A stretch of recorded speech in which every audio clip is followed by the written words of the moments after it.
eggulo bakoze akakiiko akaabwe era ne balonda pulezidenti omulala. Ensonga ezo gw'obadde ozimanyiiko?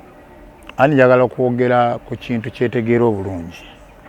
Amumanyi nze siri wa mawulire era sinoonya mawulire. N'olwekyo ekintu kye mba sinategeera bulungi mba saagala kukyogerako. Bali balonze pulezidenti oba balonze chairman? Waliwo enjawulo ya pulezidenti ne chairman.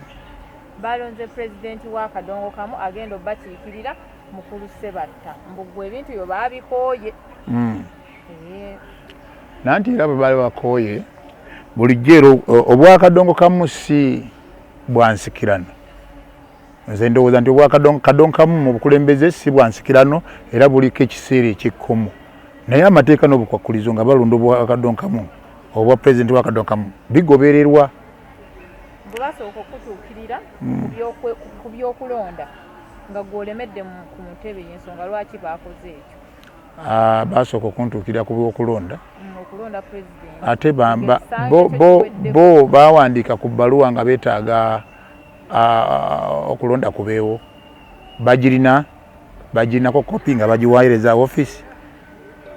Nze nsuubira nti okulonda kwaggwako omulundi ogwasooka. Bo bennyini ne basaba abayimbi bennyini ne basaba tujjuze bujjuza bifo ebyabo abaali banafuye. Era we twaterako Martha Yaswalukaga ku bwa vice kubanga okusooka si yali vice.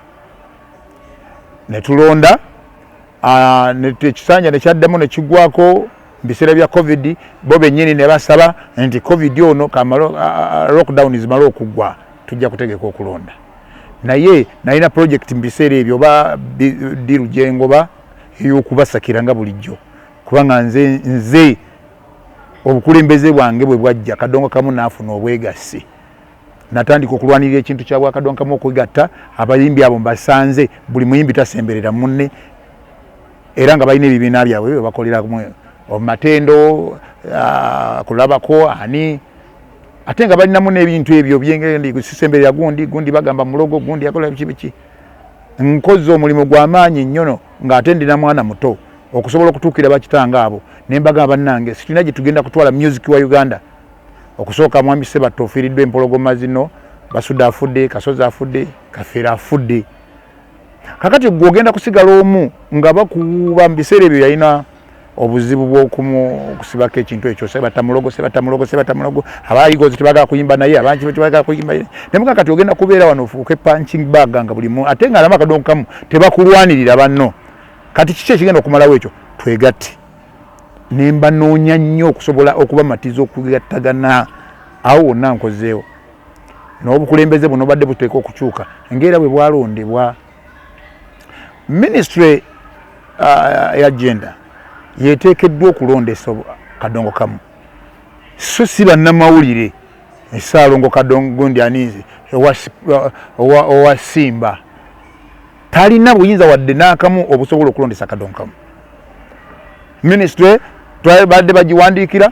Ministry netegeeza nti okulonda kwa Kadongo Kamu newandiikira Culture Forum oba ekitongole kyonna ekirala NCC oba Union ne basobola okuba nga balonda obukulembeze obwannamawulire. Kati bino ekintu kye bakoze ekyo kye bakola kati essaawa zino si kituufu. Ate bwe njogera ku linnya Sebata ndyogerako n'obuwembeefu nsonga oyo mukadde wange nze ŋŋanze. Saagala kwogera nnyo bityoboola wadde ebivvoola. Olina kyombuuza?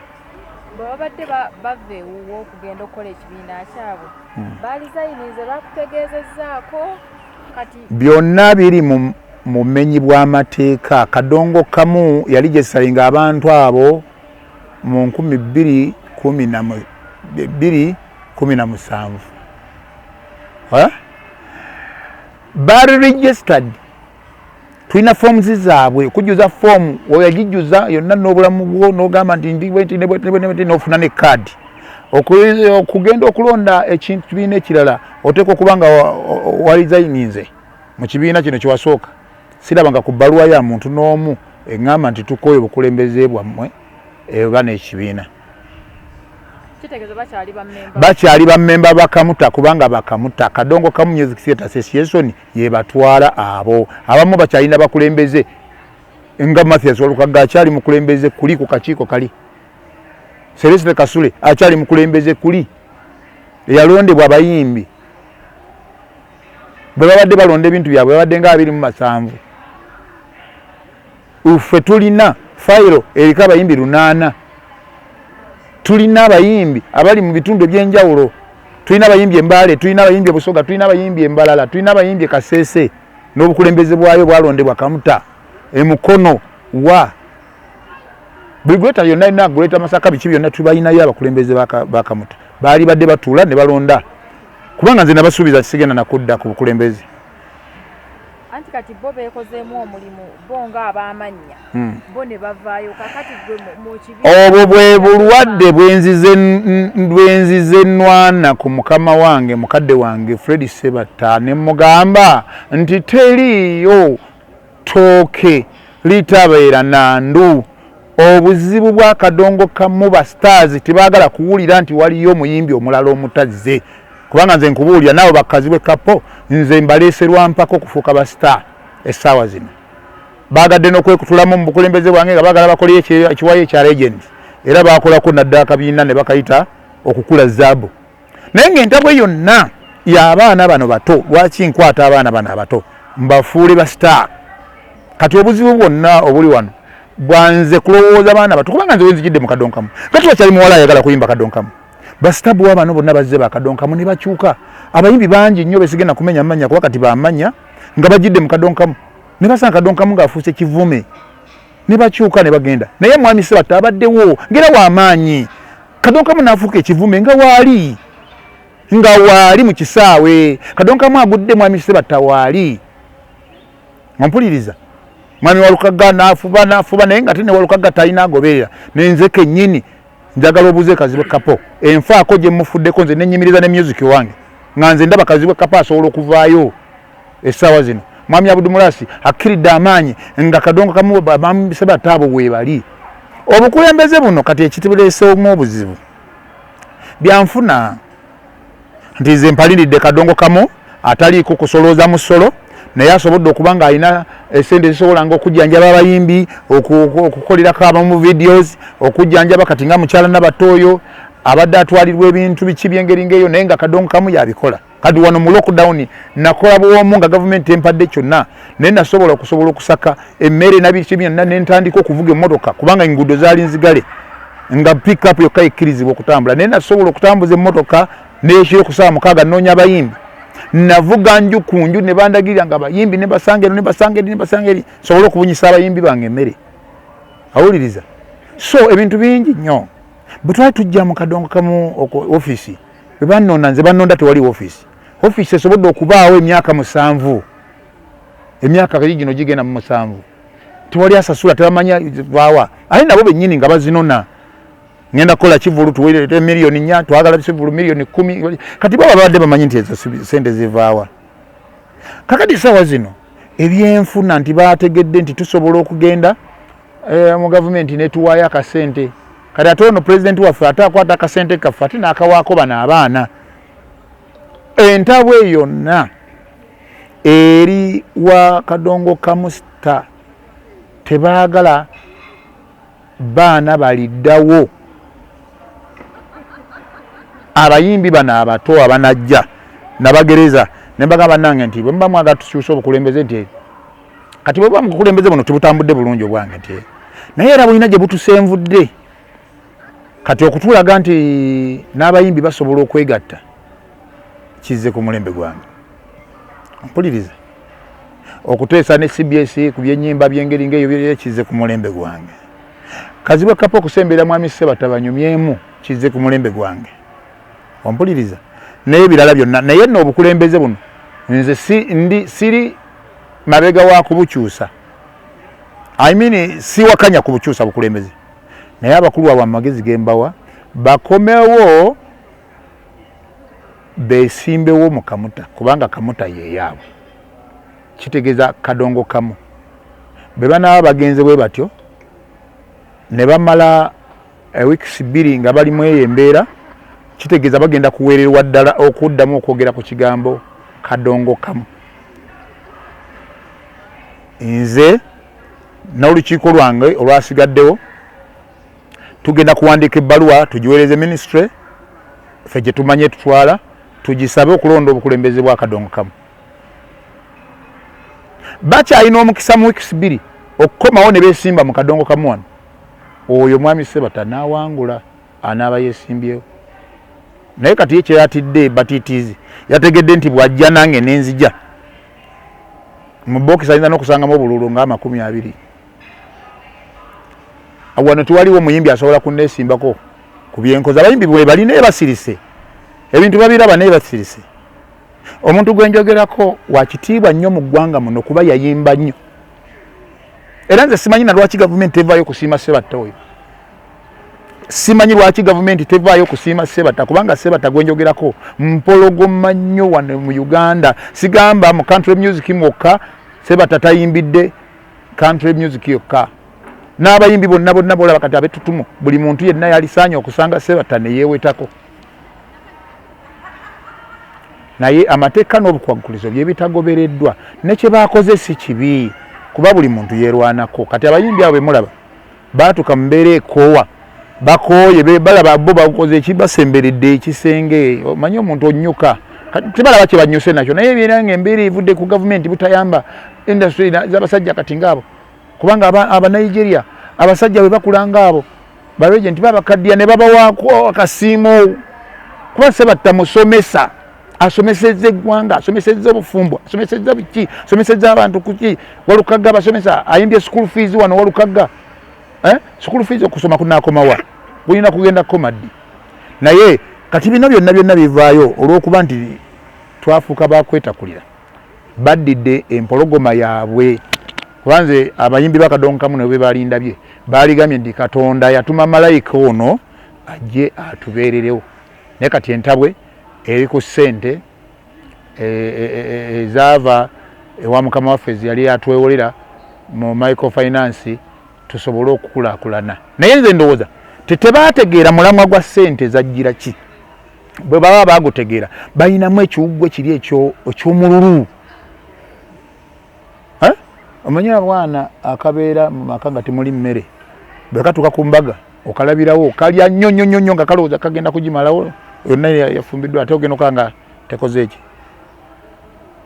Sente twazifuna nze nagiva wano ne ŋŋenda ewa Jeno ne mulaajanira nti Kadongo Kamu media tikikyamukuba radio station tulwana nazo bulwanyi batusazizza ku nnyimba so ng'ennono ya Kadongo Kamu eddakiika bw'ozisalako ennyimba bonna bannaggwano bonna be bagamba anti baayimba baba basudde luyimba luli mu ddakiika 15 bakafeero ddakiika 15 n'oddira Kadongo Kamu ate omuyimbire ataliimu wadde okuzina kubanga Kadongo Kamu takuba dancehall timuliimu danceable ti omuntu agenda kuzina naye mulimu message naye omuntu tannaba kumalayo message ng'oluyimba luggwako ate baagenda okola nga tibinyuma aye bagaana okubikuba ate ogenda okuwulira ekigendererwa kya media zino nga kyali kyakusanyawo Kadongo Kamu ate ogenda okola nga azaabafu bazikuba n'alukuba basi dunia ne luggwayo lwaddakiika 17 naye ng'ate ono omuyimbi omutajja oba mwami Sebata kubanga Kadongo Kamu yasooka kugobwa owa Sebata nga tokyawulya nnyimba za Sebata naye ate nga bakubeeza akafeere yafa naye ate nga bakubeeza abasudde yakola ki eyafa nentegeera nti waliwo olutalo lunene naye kakati bino ebyenfuna aba Kadongo Kamu bibazibe n'amatu n'amaaso tebamanyi nti wakyaliwo olutalo lunene. Tulina olutalo tubadde tulwana olwa Kadongo Kamu okusaanirawo ddala. Kakati wano abaali bakikola we bafunidde oluwenda singa bajjamu empologoma nze kuba nze nzize wano nga buli kimu nkyetaagisa okubeera omukulembeze nkirina. Mmanyi okwogera, mmanyi okumanyira abagagga, mmanyi bwe bafukamira nga basaba ssente, mmanyi bwe bagamba ki n'omuntu gwe mpa respect Tony Sempijja eyansembereza gavumenti ne mbaga nti njagalako gundi ono gwe njagala okwogera naye nti oba oyagala wuuyo awuliriza ninsobola okwogera n'abantu n'abasajja ng'abo ne babawa ssente naye Mukama waffe twamuswaza yakwata ssente n'azitunoonyeza ate ne tuziyomberamu diiru n'agistoppinga. kati mu kugistopinga yagistopingirayo sente nyingi. Nze sikwatangako ku kawumbi kamu ne miliyoni 9 nga beboogera. Esente ze nakwata lwakuba munsanze netambulira sibwe kiri. Mujje ku ofisi yange buli muntu ali awo mbalage agreement gye yakola ng'afuna sente. Nkulage ne twafuna sente ku Garden Stay nga zigenda ku akaunti ya Sebata. Emiliyoni 3.5 nga zigenda ku akaunti ya mwami Sebata. Nkulage ne ziyasigaza neze twajjayo. Ufe zetwawa ku bantu wano. Kati nkomekereza ngamba bwendi. Mukabi afuna sente nyingi era naye azimanye. Ate era nze ndowooza ndi Mukabi ayo muntu atalina kigendererwa mu nsonga eyo. N'ebintu ebyo mbadde saagala nakubyogerako nga njogera ku linnya lya Mukabi. Basonga Mukabi mukulu wange. Ate omusajja oyo ampabudde ebintu bingi nga tukola. Amwana ono kapo mukwano gwange kumpi na muganda wange. Tutambudde na nnyo nti muteeseteese nnyo okubeera bw'ati. Entabwe ya gavumenti kuleeta sente. Nabagamba nti olugero luno lulinga firimu yo mu South Africa. God must be crazy. Echupa yagwa ku kyalo. Kakati zine sere bwe zagwa mu Bakadongo Kamu. Tulina okutambuza ekintu kino tukizeeyo ku nkomerero y'ensi. Mwami Sebata obukulembeze bwe mbusazaamu kuba si butuufu. Obutuufu bwa Sebata bwe buno nti ministry gye tugenda okuwandiikira singa etuddamu ne tukkiriza nti mugende mulondo bukulembeze bwa Bakadongo Kamu. Abasajja abaye bannannyini Kadongo Kamu nze Kikofira sajja na Kadongo Kamu. Ne Sebata teyajja naye ate ayina ettaffaali ddene nti be bamu abaateeka ettaffaali mu kulaga abantu nti Kadongo Kamu gyali kuba yayimba nnyo. Mwami Matiya Luyima yayimba nnyo. Mwami Kakumirizi yayimba nnyo. Mwami Dani Mugula yayimba nnyo. Frida Namuddu omugenzi bayimba nnyo. Era baakolera Kadongo Kamu. Naye sikitegeeze ekintu kye bakola ekyokulowooza nti Kadongo Kamu agenda kukoma kubo abo. Si bwe kiri tulina okubanga tulina emijiji gy'abaana abajja. Ekyo kinkyayisizza nnyo. Mwabo ngamba gamba tulina okubaako nti Kadongo Kamu nedda. Tuleme kulowooza nti Kadongo Kamu akoma ku mwami Sebata nti bw'anaafa Mukama ng'amuyise. Olaba ne basudde Sekayimbira bwe yafa Kadongo Kamu yasigala akola ki? Agenda mu maaso. Omwami Kafeero ono bwe yafa Kadongo Kamu yasigala agenda mu maaso. Sebadduka yennyini yamutandika bwe yafa Kadongo Kamu yasigala agenda mu ki? Mu maaso. Nolwekyo tulina okusiga emiti gino emito ate gye batasinga obutagala. Bakomewo nga okulonda kuzze. Weeks 2 zokka mu maaso. Beesimbewo. Ekyomukisa omulungi nze sigenda kudda nga Kikofira. Nyina ebyokukola bingi. Nyina obuvunaanyizibwa bungi. Nyina kampani zange zentandise zigenda okutambula era zibadde zitambula bulijjo. Abantu bakimanyi abo nti nze mbadde musajja musuubuzi era bagenza okunda bagenza okujja ku bukulembeze nga ndi musuubuzi. Era si waliwo dduuka lye tukoze ppya amaduuka gonna gabaddewo. Ompuliriza. Kyensinga okunnyonnyola bannayuganda nti nze sitwalanga ssente z'Abakadongo Kamu. Esente z'Abakadongo Kamu ziri mu bo bennyini. Naye olwo obunnanfuusi bali mu kuzeegaana. Kyokulabirako amawulire ngenda gabalaga nga bakola agreement si zaabwe. Kati kye bategeeza nti bawandiika agreement ate sente ne batazifuna. Bwe baŋŋamba ekyo. Naye ekyomukisa omulungi tulina obuvidiyo bwabakwatanga nga sente bazikola ki? Bazitwala. Fe ofisi yaffe yali mu kamera. Ne bo bakazi bwe kapoze gye twazibaweera mu nkukutu eyo ate ne batandika n'okunzijjako sente ez'omukukutu. Ne bansangaawo nawuli nakukubira olw'amasi yakiwalukaga yankubira nga neetaaga. Kazi nga wantadde waliwo ekibiina ekyo kyagali awamu. Nenzija ne baŋŋamba President ffe twagala sente. Tetulina kirala kyonna. Ne mbagamba bannange nze munsanze kati nyina miliyoni 30 mwezi.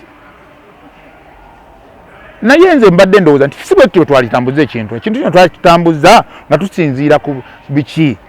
Nze mu kigendererwa kyange nali nyina kukwata sente ngule ekifo kya Kadongo Kamu.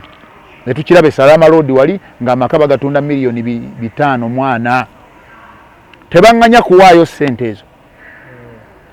Era n'okuwunzika ntuwunzika ng'ekifo ekyo tukikoze eki tikiguze. Nolwekyo bwe ndabye nga Kadongo Kamu no development.